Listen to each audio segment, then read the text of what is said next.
Hello, this is Dr. Lori. Welcome to this video introduction to the computer program SPSS. In this video, we'll be looking at creating descriptive statistics and graphs using the statistical packages SPSS software.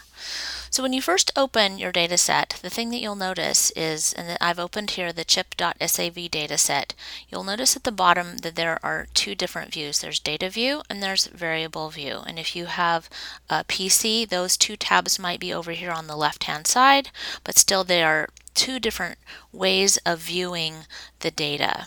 So I want to make sure that everybody's in the same data viewer so that we're all on the same page. If you're in variable view, it looks a little bit different. And so if yours looks more like this, then go ahead and click on data view. I'm going to be going over a bunch of the features in the different areas. So first of all, once you open a data set, there are some things that you need to keep in mind.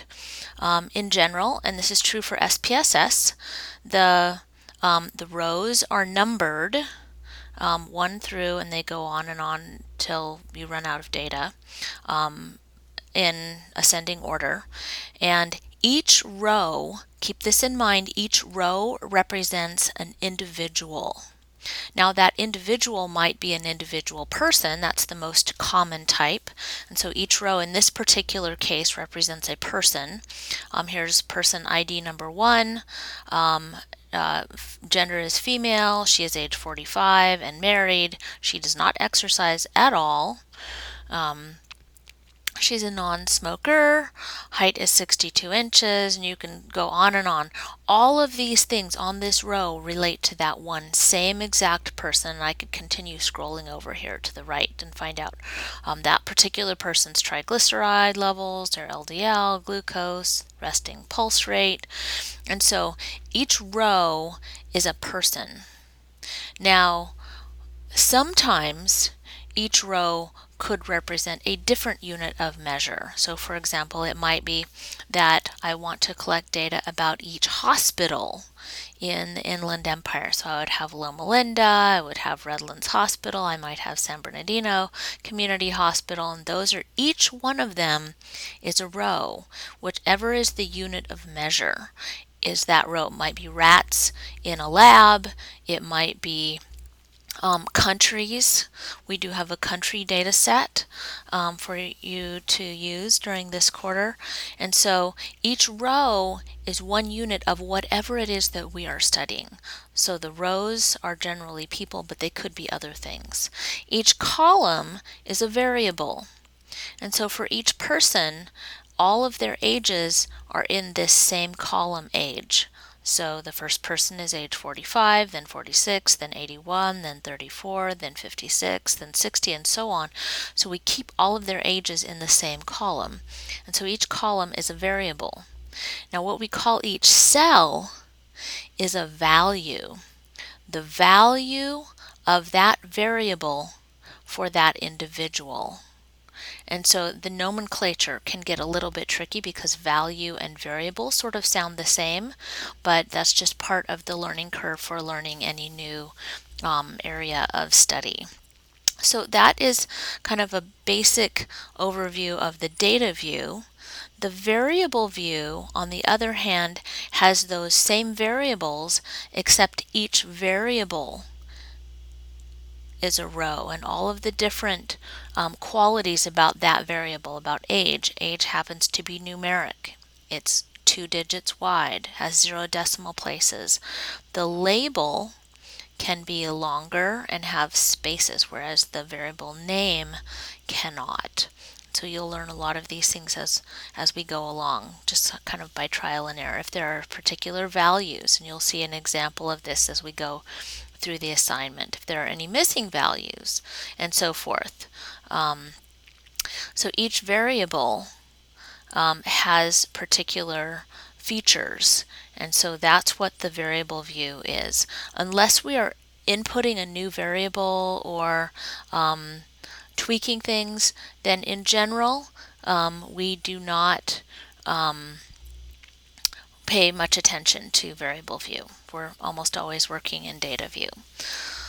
So that is the data editor, see how we have chip.sav, IBM SPSS statistics, data editor. So if I'm talking about the data editor, data view, that's what this is. Whenever you open SPSS, a second window actually opens, and these are two separate things. They are two separate entities, but they talk to each other. And you'll notice that up here at the top, they're let's go back.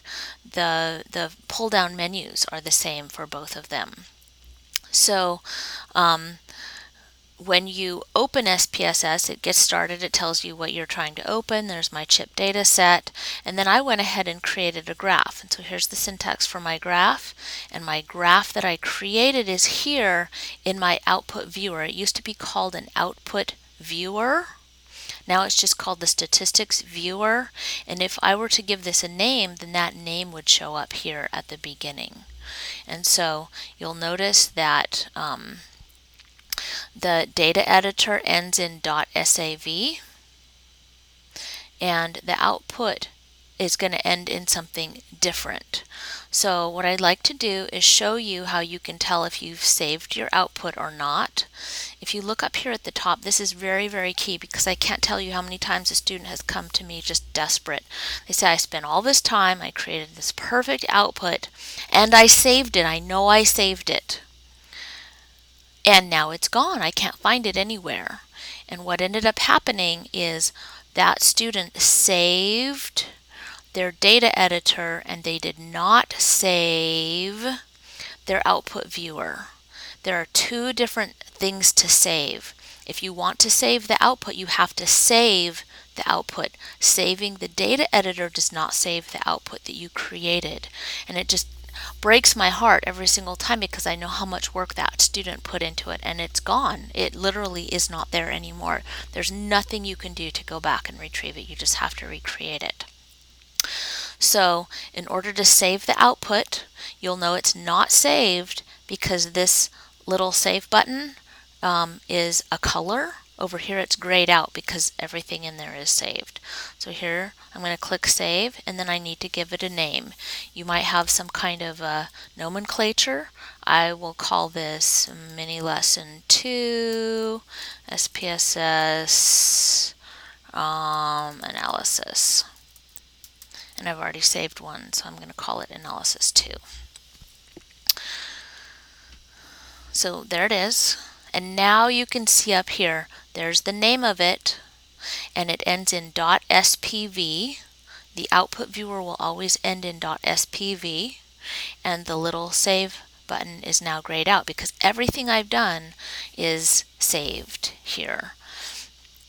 So that's the difference between the output viewer and the data editor. The output viewer has syntax and output. You'll see a variety of different kinds of output, and the data editor has variable view and data view. What I really, really, really encourage you to do is, as we're going along, to pause whatever it is that I'm saying, and for you to actually hands-on, you at the controls, you clicking the mouse or typing in to your computer, because that really is how you learn. Watching me do it isn't going to be long-standing. So repetition and spaced practice, that will be very helpful, but you actually doing it, not just watching a classmate or watching me. So here we go. There are 4 different areas within SPSS statistics that you will be most often using. And across here are the pull-down menus for these. You'll be using Analyze and Graphs. Those are the 2 primary ones. You're going to do data analysis and making graphs. And then the other 2 are data and transform. And you'll see all 4 of those in this first assignment. So under graphs, the main place that you'll be working is under Chart Builder. So under Chart Builder, the first thing that you'll notice is that down here on the left-hand side, you get a variety of different charts that you can choose. The 3 kinds of charts that you have learned about so far are histograms, box plots, and bar graphs. And if we were to look at each one of those in order, here's on the top left is the main histogram. It's not all split out. It's not an unusual multiple level analysis. So just the basic histogram. The box plot also is the basic one, but this time it's over here on the right hand side. The bar graph that you'll be using right now is going to be on the top left. And the way you use those is you go to that particular thing and you click and hold and drag that up here to your chart preview area. Once that is in the chart preview area, then you need to take something that is appropriate for that particular kind of graph and also click and drag that over into the particular axis. If I were to do this for weight and click OK, what you would see is you would see a histogram of weight pop up, and it says baseline weight in pounds. Here's my axis. It gives me a mean, standard deviation, and n. If I were to do that same thing under Graphs Chart Builder for I'm going to reset it each time for a box plot. If I drag that up here, my computer's thinking. We'll have to work slower.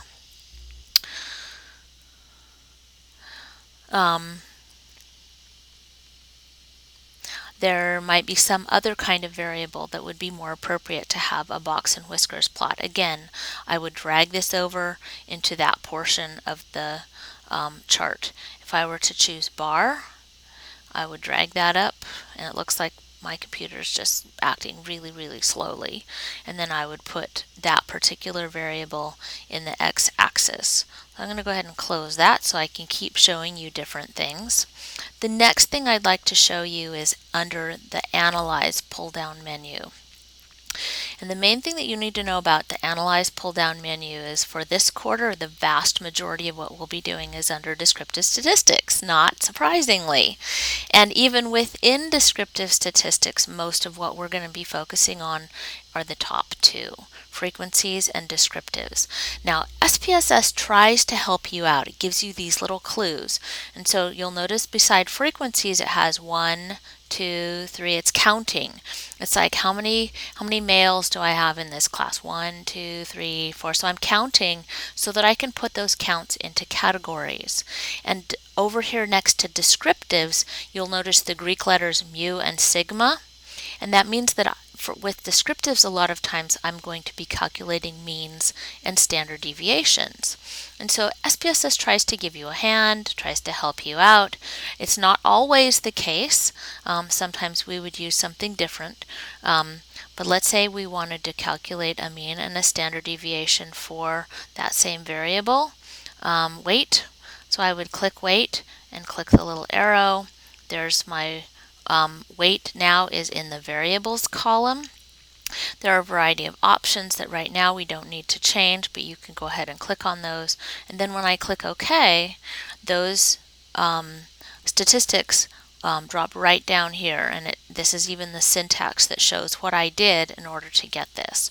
The interesting thing about the syntax, it's a little bit like a bedtime story where I can read through these, and you'll get good at this too. You can say, oh look, we created descriptive statistics for the variable weight, and we calculated mean, standard deviation, minimum, and maximum, and sample size is included sort of by default. So these are the ones that were included. Yay! I could also do the same thing for descriptive statistics frequencies, and instead maybe I want to look at how many people were smokers. So here I have my smoke variable. Again, you have a variety of statistics. I could ask for these, but some of them would be inappropriate for a categorical variable. And so let's just go ahead and get the basic statistics that go with smoking. Here we have smokers. There were 37 of them. Non-smokers, 389. And then here I have my valid percents. 8.7% were smokers and 91.3% were non-smokers.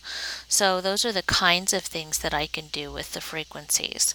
Now the third sort of descriptive statistics, you may be wondering, hey, how do I get my quartiles? So let me go ahead and show you that really quickly.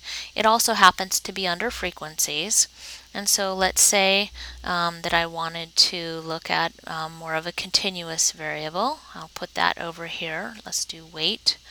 But instead of doing mean and standard deviation, I would like to look at percentiles. I could either do cut points for 4 equal groups, or what I prefer to do is I prefer to add the 25th percentile, the 50th percentile, and the 75th percentile.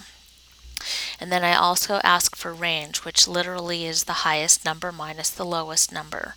Unfortunately, this place in SPSS does not give you interquartile range. You would have to calculate that by hand, which is the 75th percentile minus the 25th. So if we were to create that, I have to scroll past all this big long frequency table. Actually, maybe, oh, here it is at the top. So here's my 25th percentile is 147.75, 50th percentile and 75th percentile also gives me the range for that particular variable baseline weight. So that is the basics of how you would do certain analytics.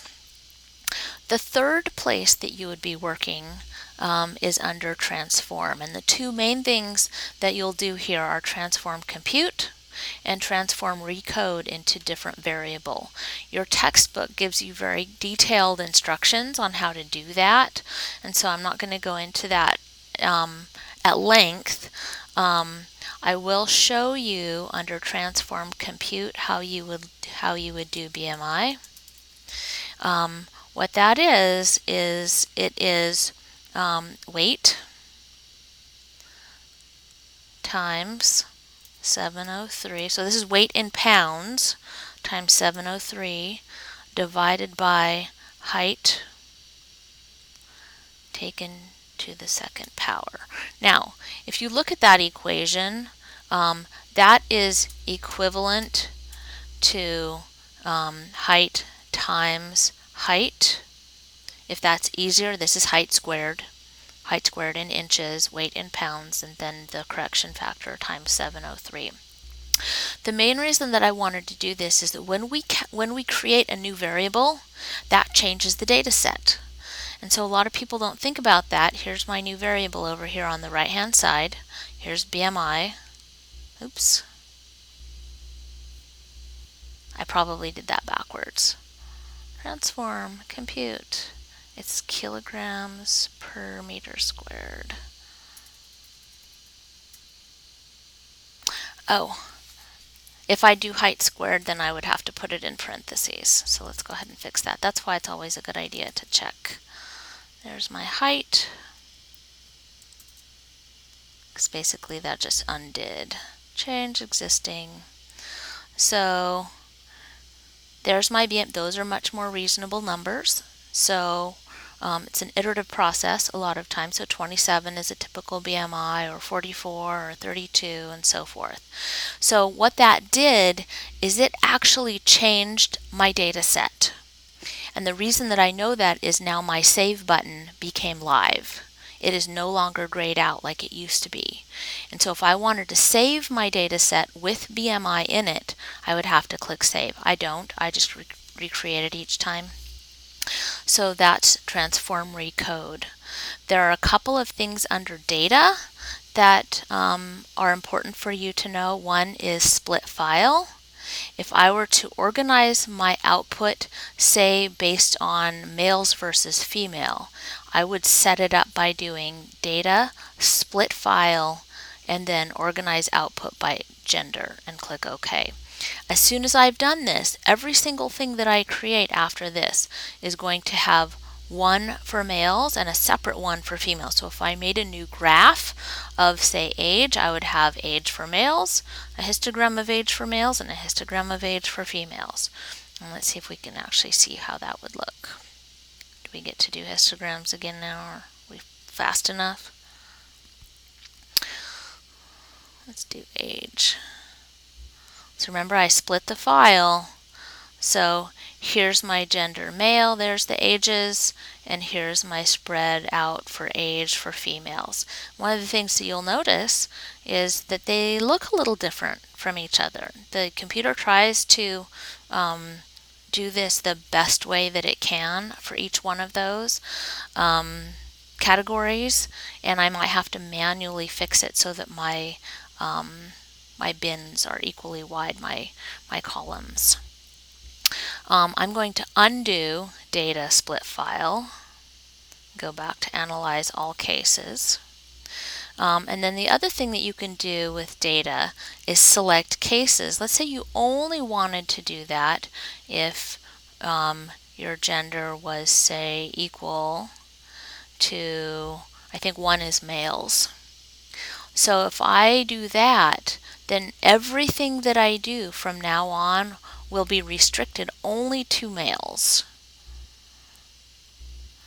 And what you'll notice then is in my data set, if the gender says male, then that particular person is allowed to remain in whatever analysis I'm doing, but as soon as I encounter females in the data set, they are crossed off, or they're no longer used. If I were to make a graph or do any kind of descriptive statistics, it would only include the 170 males in that data set. So I have to go back to data, select cases, and turn that off if I want to go back to doing some kind of data analysis with everybody. So that concludes the quick review of the different kinds of things that you can do in SPSS. I would really again encourage you to do that repetition. Ultimately, spaced practice is going to be one of the things that really helps this to sink in. The first time you go through something, the first time you make a graph or a chart or a table, it say takes you maybe 20 minutes. The second time, because you have a little bit of practice, it might only take you 5 or 6 minutes. And then the third time and on, it only takes you a couple of minutes. If the first time you're making a graph is with the homework, first of all, it's going to take you 20 minutes and you're like, wow, this is forever. And the second thing is you won't have any idea of whether you did it right or not. And so whatever I showed you on the video, you should pause and make sure that you know how to do it. You can look at the example of the output and make sure that you're doing it right. Then when you get to the homework, it's going to go much more quickly. You're going to have that confidence that you know what your how the steps go and all that kind of stuff. So thank you for joining me for this video, and the next video will be a quick review of Excel.